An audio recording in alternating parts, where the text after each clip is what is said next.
The quiet Swedish town of Arebo, central Sweden, became a crime scene today. The RIS BKA Adult Education Center, the setting for the worst mass shooting in the country's history. At around midday, the nightmare started to unfold, caught on camera by a student. Oh my god, in the footage you can hear at least 10 shots. My inside SOS. Via social media, students under desks posted, "We know nothing, we've been here for an hour." Scores of armed police and the emergency services arrived quickly in the area.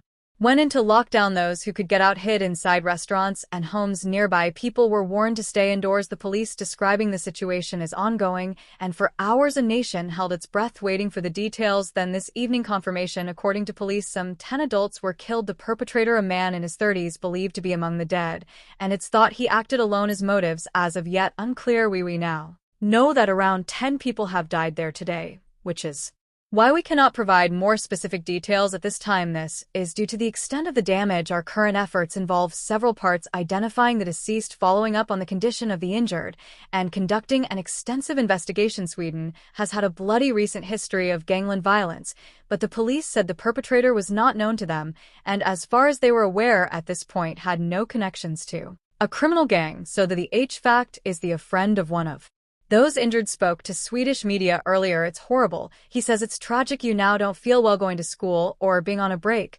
When stuff like this happens, especially here where things like this don't happen, it's very tragic. It affects us students and everyone else. The campus around the further education facility includes a school for children. A teacher told Swedish media that exams had taken place at the adult school that morning and that the majority of students had gone home by the time the shooting started this evening. Police raided the suspect's home in the same town as the school. The Swedish Prime Minister tried to articulate the trauma of a nation earlier, describing this as a very painful day for the country.